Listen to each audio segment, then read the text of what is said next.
안녕하세요. 이번에는 이기훈 교수님을 모시고 소금에 대해서 귀한 말씀을 들어볼게요.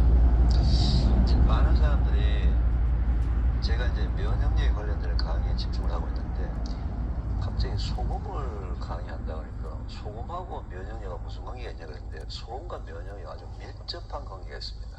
저는 잘 모르겠는데. 아, 글쎄요. 네. 근데 이제 사람들이 소금에 대해서 알고 있는 부분보다는 잘못 알고 있는 부분이 너무 많아요. 그리고 또 소금의 종류가 또 너무 많아요. 많더라고요. 네. 그래서 이제 사람들이 헷갈리기 시작한 거예요. 이게 도대체 어느 말이 맞는 것인지. 그래서 이제 소금이라는 부분들은 글자 그대로 한자를 치자면 이제 한자 하나는 작을 소에 금금자를 쓰거든요. 네. 그러니까 한자를 표현하자면 작은 금. 그죠? 굉장히 귀중하다 이거예요. 근데 소금은 인류 역사상으로 보더라도 이 소금은 인류 역사에 있어서 뗄래야 뗄 수가 없었습니다. 왜냐하면 소금이 영어로 salt, S-A-L-T인데 이 salt라는 말이 어디서 나왔냐면 샐러리. 살벌한 취업 전쟁터에서도 살아남는 푸딩 비법? 네, 샐러리, 봉급. 옛날에는 월급을 소금을 줬어요. 아, 그 정도로 그럼요. 소금을 줬다고 월급을. 그래서 샐러리가 솔트가 된 거예요. 봉급이란 말이에요. 우리가 이제 인도의 간디가 이제 독립운동에서 굉장히 유명하다고 알고 있잖아요. 그죠? 네. 인도의 간디가 독립운동을 하게 된 동기 자체가 영국이 인도 사람들한테 세금을 많이 착취하기 위해서 소금세를 붙인 거예요. 아, 소금세요? 소금세를 네. 붙이는 바람에 인도 사람들이 이제 이제 그거에 대해서 항의 데모를 했고 그 항의 데모가 결국 간디의 그 무저항 운동 쪽으로 연결이 된 거예요. 아, 프랑스 대혁명 우리가 다 알고 있죠. 네. 프랑스 대혁명도 프랑스 전국에서 소금세를 붙이는 바람에 폭동이 일어난 거예요. 밑에 있는 이제 못 사는 사람들이 막 폭동을 일으키니까. 중국의 만리장성 있죠. 네. 만리장성. 그 만리장성을 짓는 돈이 많이 들어가죠. 네. 그 돈도 중국 당국에서 소금세를 받아가지고 그 만리장성을 지었어요. 어쨌든 소금이 뭐 많은 일들을 만들어내는. 인류 역사에서 뺄래야 뺄 수가 없는 것이 바로 소금이라고요. 소금인데, 자 그러면은 이 소금이 우리 인체 속으로 들어왔을 때 이제 어떤 기능을 하냐? 소금은 우리 인체 속에서 소금의 주성분이 NaCl, 염화 나트륨이라고 얘기를 해요. 그 중에서 이제 염화 성분에 대한 거는 오늘 제가 얘기를 안 하지만 나트륨에 대한 성분, Na 플러스라는 건 나트륨이라는 성분은 나트륨이라는 성분은 물을 머금는 성분 기능을 갖고 있어요. 성질을. 그렇더라고요. 그 다음에 칼륨 K는 물을 빼내는 역할을 가진 거예요. 그래서 우리가 이제 세포가 있잖아요. 세포. 네. 세포가 있으면 네. 세포 안에 물이 있고 세포 바깥에 물이 있겠죠. 네. 우리가 보통 이제 세포 안에 물이 3분의 2가 있어요.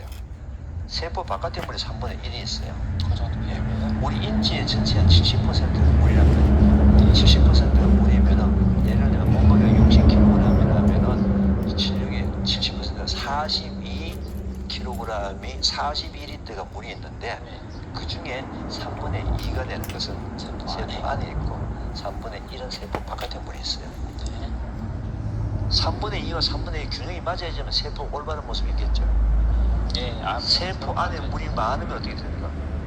부풀어 풍선 터져들지 막 팽창하겠죠. 네. 세포 안에 물이 작으면 쪼글쪼글쪼글하게 되겠죠. 그죠?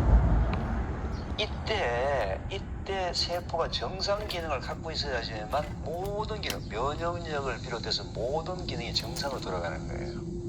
그러면은 세포 밖의 물과 세포 안의 물의 양을 조절하는 원소가 뭐냐? 그게 바로 나트륨과 칼륨이에요. 그래서 이 두 개가 왜냐면 나트륨은 물을 머금는 영역을 갖고 있고 칼륨은 물을 떼뿜는 성질을 갖고 있기 때문에 이 두 개의 농도의 균형에 따라서 바깥의 세포 밖의 물과 세포 안의 물의 균형을 정확하게 잡아줘서 세포 모양이 올바라야지만 면역력이 정상을 유지한다.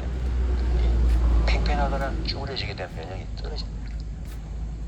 그런데 문제가 생겼어요. 어떤 문제예요? 우리나라 음식이 전통적으로 간장, 된장, 고추장, 찌개류가 소금이 많이 들어가요. 고염식이란 말이죠. 고염식을 하게 되면은 지금 이제 일부 밝혀진 그동안에 이제 연구 너무 고염식을 오랫동안 하게 되면 이제 위에 좋지 않다. 또 위암의 한 가지 원인이 된다 해서 이제 또는 뭐 고혈압의 원인이 된다. 왜 물을 머금고 있으니까 그죠. 그래서 부관 10년, 15년 전부터 사람들한테 저염식이 좋다. 또는 무염식이 좋다.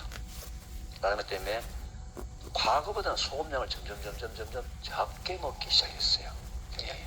그런데다가 또 요즘은 채식하는 사람들이 채소가 건강에 좋다고 채식하는 사람 숫자가 늘어났어요. 또 그 다음에 물을 많이 먹어야 한다. 물이 건강에 좋다 해가지고 물을 많이 먹기 시작했어요. 자, 물을 너무 많이 먹는다. 그 다음에 저염식을 한다. 그 다음에 채소를 많이 먹는다. 근데 채소에는 칼륨이 거의 대부분 나트륨이 거의 없어요.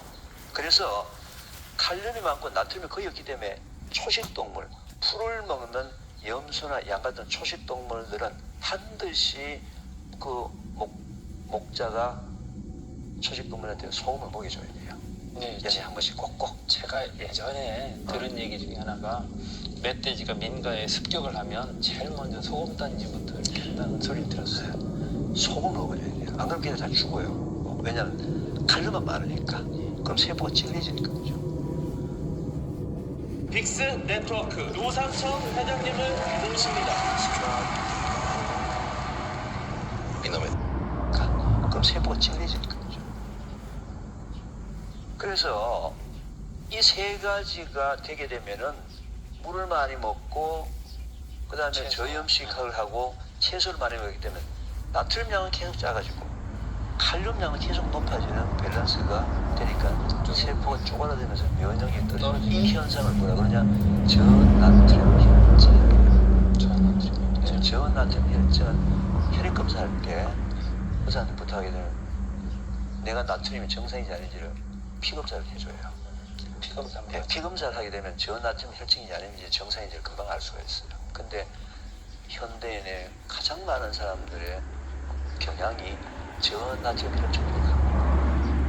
그런 이 짜게 먹는다는 것도 조금 생각해 봐야 될 문제네. 저염식으로 한다는 것도 좀 이제 무슨 얘기냐면은 요즘은 어린 아이들은 우리나라 전통식은 거의 안 먹잖아요. 그렇죠. 간장 그죠? 잘안 먹고 누가 뭐 먹어요 요즘? 케첩 간단한 먹지. 거 누가 먹고. 간장게장 먹고 케첩 먹지. 그죠? 애들 소스 뿌려 먹고 그죠? 그러니까 이 우리나라 음식이 이제 고염식이다 얘기는 좀 옛날 음식을 얘기하는 거예요. 20년, 30년 전의 음식이고 지금은 고염식에서 많이 탈피했어요.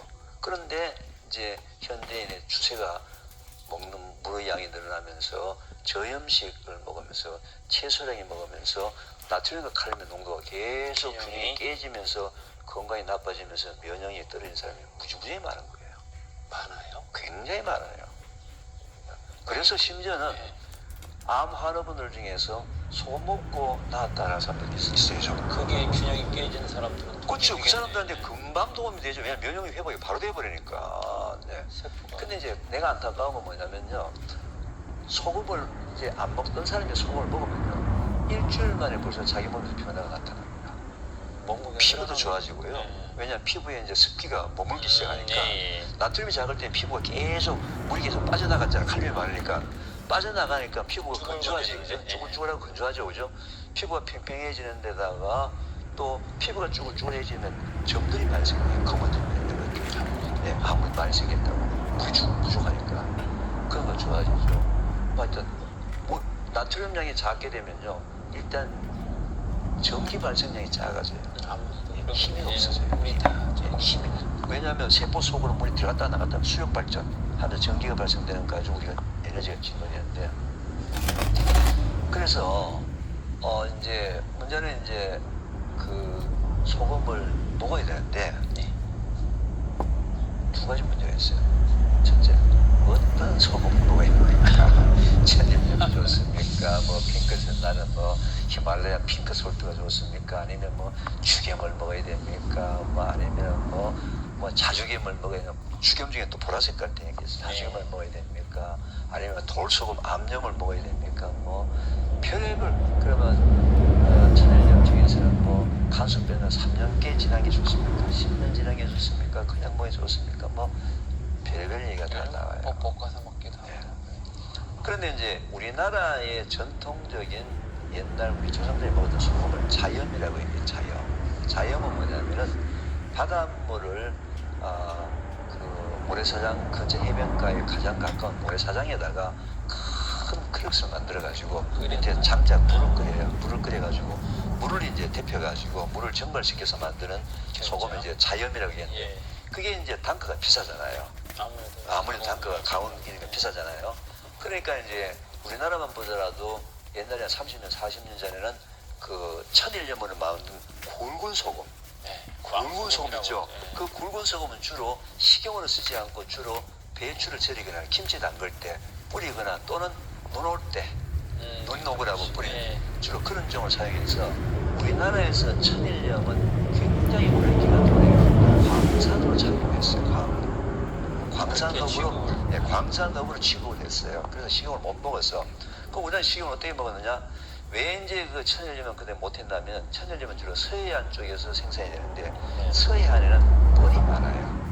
뻘이 많다, 갯벌이 많다 보니까 이제 이물질이 많이 있다 보니까 그걸 식용으로 먹기 좀 깨림지게 해서 사람들이 안 먹으니까 식용 소금 하려고 동해안 쪽에 물을 끌어와 가지고 그 속에 있는 이물질에 이걸 이제 기계적으로 전기적으로 전기 분해시켜 가지고 일부 분해 물질을 뽑아낸 게 그게 정제염 또는 꽃소금이라고 이야기하는 소위 그동안에 우리가 가장 많이 먹었던 소금이에요. 상업용 소금이 바로 그러니까 깨끗한 하얀 소금 그게 정제염, 이제 기계염이라고 얘기하는데 이제 그렇게 하다가 프랑스의 게랑드라는 소금이 나왔어요.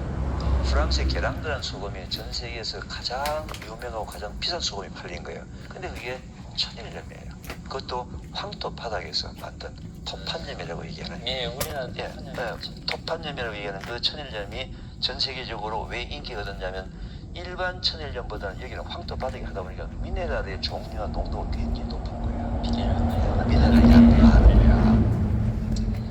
이제 좀 전문적인 용어를 하면 미네랄 양이 많은 거고 좀 무식하게 얘기하면 그렇게 이게 컨셉이에요. 실제로 계란도 소금을 사가지고 물에 이렇게 녹여가지고 받으면 밑에 바닥에 흙이 막 꽉 깔려 있어요, 그냥. 우리나라 천일염도 그런 게 있어요. 네, 선이 깔려 있어요. 깔려 있다. 해시 브라운으로 특별한 행운버거를 즐기세요. 벌써 다 나왔어? 아 6%라서 6개밖에 없는 거야. 있어요. 깔려 있다. 근데 이제 프랑스의 게랑드라는 소금이 전 세계적으로 이제 건강이라는 이런 부분 때문에 인기가 있다 보니까 우리나라에서도 주로 이제 전라남도 지역에 신안이나 이런 지역에는 천일염을 식용으로 바꾸자라고 해서 법적으로 식용이 된 지가 불과 한 10년밖에 안 됐어요. 우리나라가 지금 10년 근처 좌우 정도 되는데 법을 바꿔 식용을 해서 과거보다 그래서 우리나라 천일염을 굉장히 잘 이제 그 식용 먹을 수 있도록 하기 위해서 환경을 많이 바꿨어요. 깨끗하게 그런 걸로 했는데 알고 있어요. 그래도 역시 이제 그 천일염을 하다 보니까 서해안 쪽에 뻘을 무시 못하잖아요. 그래서 저는 또 이제 한 가지 좀 안타까운 아까 제가 이제 우리 암 할아버니 축염을 먹고 나왔다 해가지고 축염 먹는 사람들도 많이 있는데 저는 축염에 대해서 반대는 하는 건 아닌데 축염 때문에 암이 나는 것이 아니고 제가 생각하기에는 소금이기 때문에 소금을 안 먹어서 소금을 작게 먹어서 있던 사람한테 좀 있다. 소금을 먹었기 때문에 나는 건강이 회복됐다고 저는 생각을 하거든요. 축염이라기보다는 제가 이제 왜 그런 얘기를 하냐면 죽음이 너무 비싸요. 그래서 암하는 분들 중에서는 비싼 이유는 있어요. 예, 물론 이제 9번을 해가지고 인건비가 들어갈 때는 비싼데 문제는 제가 굉장히 많은 암하는 분을 만났는데 그 죽염 중에서도 자죽염이라고 자주 색깔이 나는 죽염이 있는데 돈이 없는 사람은 그걸 못 사 먹잖아요, 그죠? 그러면은 그 사람은 혼자서 고민을 해요. 아, 저 옆에 있는 저 환우는 자죽염인데 자기는 자죽염을 못 먹어서 자기는 암으로 죽을 수도 있다. 이런 상대적 위험감을 갖고 있는 사람이 의외로 많아요. 의외로. 제가 그런 분들한테 자신 있게 얘기를 합니다. 아무거나 드셔도 좋다. 아무거나 드셔도 좋다. 근데 이제 천일염을 가지고 이제 먹을 때 한 가지 이제 지혜가 뭐가 필요하냐면 천일염 아무리 깨끗하게 생산을 하더라도 그 안에 잔사가 있어요. 잔사, 종류 잔사가 있으니까 저는 천일염을 일단 물에 포화 농도로 녹이라고 얘기해요. 포화 농도로 녹여가지고 보면 잔사를 밑에 다 가라앉고 위에 물만 모아가지고 병에다가 넣어서 요리할 때 얼마든지 그냥 물, 소금물을 소금물로 그 포화된 동일하게 소금물로 깨끗하게. 그냥 이렇게 요리할 때 요리할 때 사용하라. 사용을 하라. 그 다음에 이제 암염은 어떠냐? 뭐 암염이든지 뭐든지 소금의 종류는 관계가 없어요. 어떤 소금이든지 간에 여러분들이 먹을 수 있는 소금을 그냥 드시면 좋은데 하루에 어느 정도 먹는 게 좋으냐? 이 얘기가 나오잖아요. 세계보건기구에서는 세계보건 WHO에서는 하루에 성인한테 먹을 수 있는 권장 소비량을 5g을 제한을 했어요. 5g. 소금이요? 네, 소금량이 5g이라면 티스푼. 차숟가락으로 한 숟가락 정도예요. 차숟가락 한 숟가락 정도인데 그 정도 소금은 하루에 매일 드시는 것이 좋고 네. 만약에 내가 좀 물을 많이 먹는다. 무염식이다. 우리 인체에 있는 우리 혈액이라는 모든 이 인체 체액의 농도가 0.9%예요. 그죠. 0.9%라고. 0.9%이기 때문에 0.9% 정도 되는 데까지 내가 만약에 오늘 물을 1리터를 마셨어. 예. 1리터를 마셨다면은 0.9%가 되려면 어떻게 해요? 9g까지는 괜찮은 거예요. 예를 들어서 2g 먹으면 18g.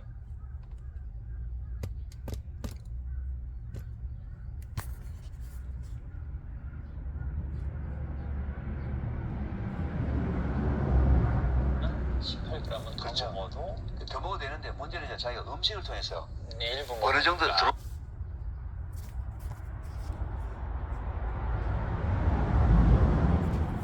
18g은 더 그렇죠. 먹-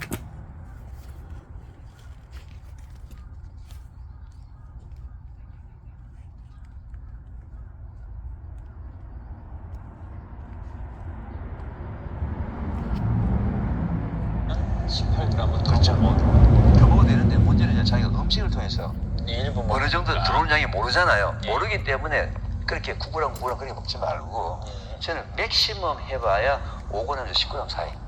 하루에 하루에 5g에서 10g 정도. 뭐 소금이라고 프로 섭취하는 그 음식 말고 그죠? 네. 대신 자기가 먹는 음식에서 좀 짠 음식을 먹는다 이런 소금량을 좀 줄여주고 줄이고. 자기가 오늘 너무 짠 음식을 거의 안 먹었다 그럼 조금 더 하면은 늘리고. 조금 더 먹고. 근데 우리나라 음식 중에서 가장 많이 소금량이 가장 많이 우리한테 들어올 수 있는 게 음식 종류 중에 뭔지 아세요? 과자 아니에요? 아니요. 뭐 된장?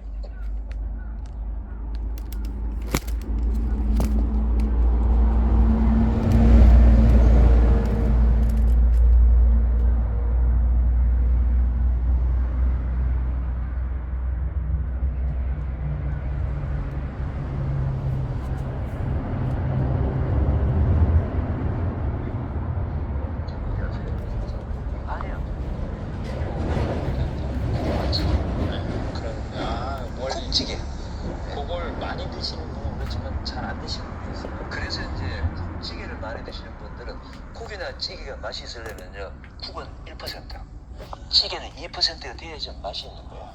소금 양이 많이 들어가. 굉장히 많이 들어가기 때문에 이제 국찌개를 즐겨 드시는 분들은 소금을 따로 먹는 양을 좀 줄여야 되고 국찌개를 거의 안 드시고 그냥 일반적인 반찬만 드시는 분들은 소금량이 거의 안 들어온다고 보면 돼요. 그러면 5g에서 10g 정도의 하루의 섭취량을 먹어보면은 자기가 느낄 수 있어요. 몸이 변하는 거를 볼 수 있기 때문에 저는 고염식인 사람한테 소금을 먹으라 이 얘기 아니에요. 뭐 오해하시면 안 됩니다. 예, 첼식 많이 하고 물 많이 먹는 제 강의를 하다 보면 자꾸 한쪽만 봐가지고 이기호 교수가 자꾸 소금 많이 먹으라 그러더라. 그게 아니에요. 고염식인 분들한테 얘기하는 것이 아니고 세 가지 특징을 갖고 있는 분. 첫째, 물을 너무 많이 마시는 분. 둘째, 건강에 좋다고 무염식 내지는 저염식을 하고 계시는 분. 그 다음에 뭐예요? 채소를 너무 많이 드시는 분 등등 의도적으로 소금을 좀 드셔야 된다. 그건 저에 해당되는데 저도 소금 프로 먹습니다. 네, 글쎄요. 네. 그래서 소금물을 먹을 때는 어떤 소금이든지 간에 소금물을 만들어서 밑에 잔사는 흘러내버리고 그렇게 하는 것이 가장 좋다. 그 좋은 방법이에요.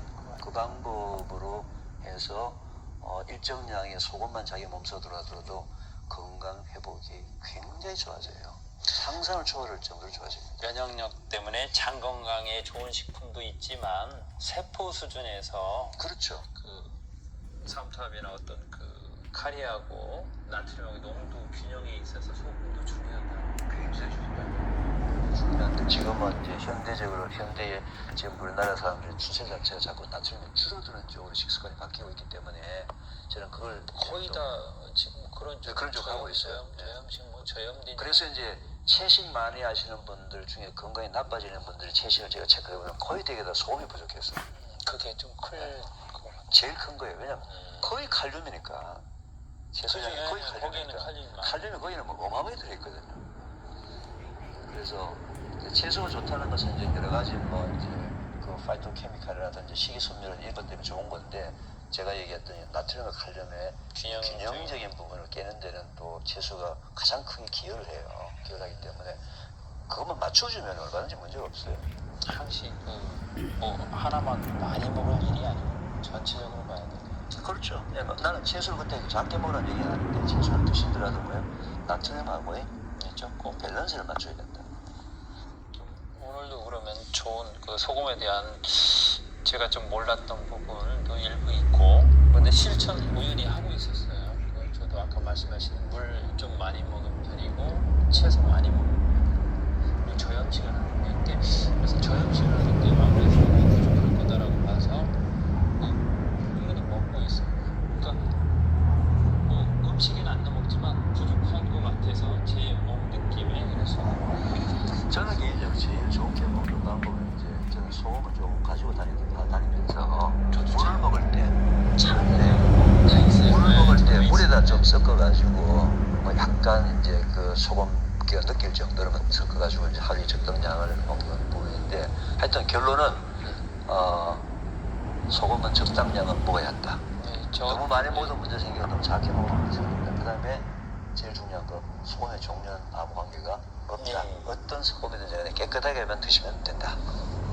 저도 소금을 갖고 다니면서 이제 어떤 때문에 낮에 생활하다 보면 어떤 때문에 양치를 못하는 경우가 있어요. 그때는 소금을 각을 하면서 먹기도 해요. 그러니까 아까 말했듯이 녹여서 먹으면 더 좋겠는데 그러려면 안 될 때는 저는 상당히 오래됐습니다만 소금물로 양치를 하거든요. 전 7년 됐어요. 네, 소금물로 양치를. 전 치약 전혀 안 써요. 네, 저도 뭐 소금물로 양치를 하는데 소금물로 양치하는 방법은 이런 컵에다가 네. 소금물을 한 반 컵 정도 담궈 놓는 거죠. 포화용액을. 예. 그리고 이제 칫솔을 거꾸로 꽂아 놓습니다. 그걸 꽂아 놓고 그 다음에 양치할 때는 소금물 묻어 있잖아요. 묻어있겠죠. 그럼 양치를 하고 난 다음에 이걸 깨끗이 또 씻고, 씻고 난 다시 또 다음에는 다시 여기다 꽂아 놓게 되면은 살균이 되잖아요. 예. 보관이 되니까. 그러고 난 다음에 이제 예. 포화용액을 하고 난 다음에는 이걸 뭐 보통 한 일주일에 열흘마다 한 번씩 갈아주고 예. 교체를 해주고 해서 소금물로 저는 양치하게 되면은 뭐 양치 칫솔 뭐 거기에 뭐 세균이 있다 없다 고민할 필요도 없고. 그 포화 소금용이 언제까지 제가 12.5% 넘나요? 내가 정확하게 기억을 못하겠어. 25도씨에서 그냥 상온에서 포화가 얼마 되는지는 정확하게 기억을 못하겠어. 제가 알기로는 12.5% 이하는 미생물이 번식할 수도 있다라고 제가 잘못 알고 있을 수도 있겠지만 그거보다는 높을 것 같아요. 그건 포화용은 그보다 높아요. 높으면 그거는 미생물 번식 안 할 수도 있겠죠. 오늘도 소금에 대해서 좋은 말씀 해주시고요. 다음에 다른 주제로